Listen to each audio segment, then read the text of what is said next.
আমাদের overall tendency হলো যে বাংলাদেশের মুসলিমরা ভালো না, বাংলাদেশের মুসলিমরা খারাপ, মুনাফিক, ইত্যাদি ইত্যাদি। আমরা আমাদের কমকে অনেক গালাগালি করি, অতিরিক্ত গালাগালি করি। আমি ঠিক শিওর না দুনিয়াতে আর কোনো কম নিজেদের কমকে এত গালাগালি করে কিনা, আমি দেখি নাই, কিন্তু আমরা প্রচন্ড গালাগালি করি। আমি তার সাথে একমত।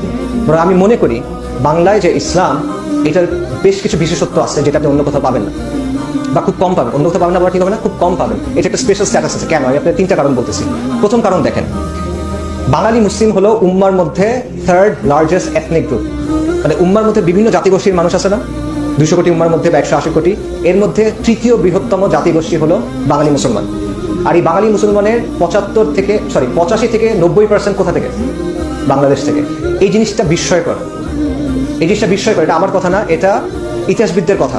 কারণ আপনি এই জায়গাটা দেখেন, এই যে বেঙ্গল ডেল্টা, বদ্বীপ যেটা, এই জায়গাটা মুসলিমদের যে সামরিক এবং রাজনৈতিক কেন্দ্র, কখনো এটার সাথে সরাসরি যুক্ত ছিল না। উমাইয়াদের দামাসকাস, আব্বাসীদের বাগদাদ, উসমানীদের ইস্তাম্বুল, সেন্ট্রাল এশিয়াতে বুখারা, সামারখান, কোনোটার সাথে আমাদের কখনো সরাসরি যোগাযোগ ছিল না।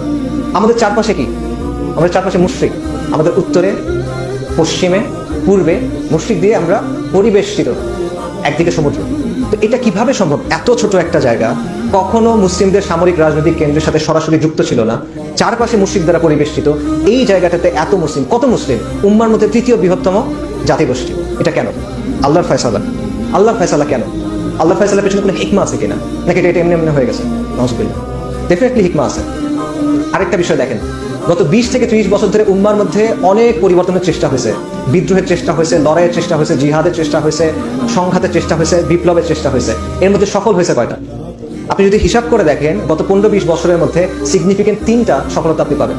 3টা একই মাত্রার না, এটা আমি আগেই বলতেছি। 3টা একই মাত্রার না, এর মধ্যে কোনোটা বাকিগুলো হচ্ছে উত্তম, কিন্তু 3টা জায়গায় আপনি সফলতা দেখবেন। 1 নাম্বার আফগানিস্তান, এখানে পূর্ণাঙ্গ সফলতা আসছে, আল্লাহর জমিনে আল্লাহর দিন কায়েম, আলহামদুলিল্লাহ। 2 নাম্বার সিরিয়া, সিরিয়াতে একটা বিপ্লব হয়েছে, আহলুস সুন্নাহ ওয়াল জামার হাতে সিরিয়া আসছে, যদিও সেখানে শরিয়া প্রতিষ্ঠিত হয়েছে কিনা এটা এখন স্পষ্টভাবে বলা যাচ্ছে না। 3 নাম্বার বলেন আর কোন জায়গায় পরিবর্তন আসছে? বাংলাদেশ।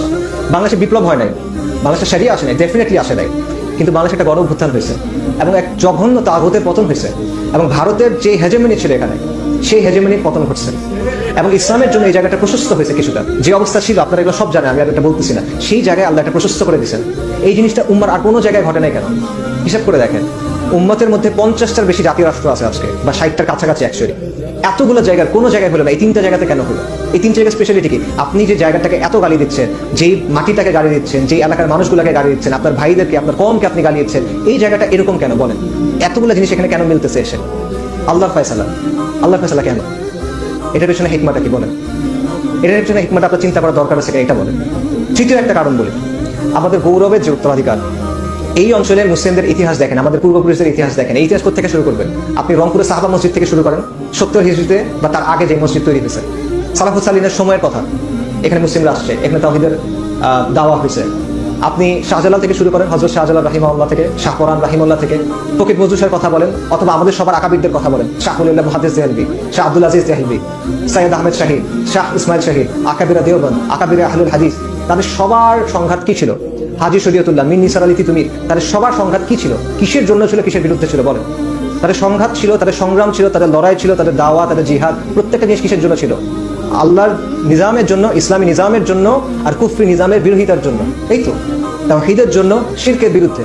এই তো এই যে ইতিহাস, বারবার এই অঞ্চলে আপনার আমার পূর্বপুরুষরা লড়াই করছেন। ভাষার জন্য করেন নাই, জাতীয়তার জন্য করেন নাই, বর্ণের জন্য করেন নাই, জমির জন্য করেন নাই, তারা বারবার ইসলামের জন্য করছেন, এবং তারা বারবার কুফর এবং শিরকের বিরুদ্ধে করছেন। কেন? এটা আল্লাহর ফয়সালা, রাইট? কিন্তু আল্লাহর ফয়সালার জন্য হিকমাটা কি আমাকে বলেন?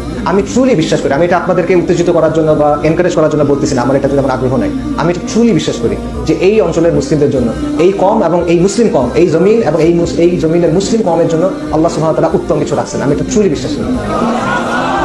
এই জমি এবং এই জমিনের মুসলিম কমের জন্য আল্লাহ সুবহানাহু ওয়া তাআলা উত্তম কোনো উপসংহার ইনশাআল্লাহ তাআলা রাখছেন।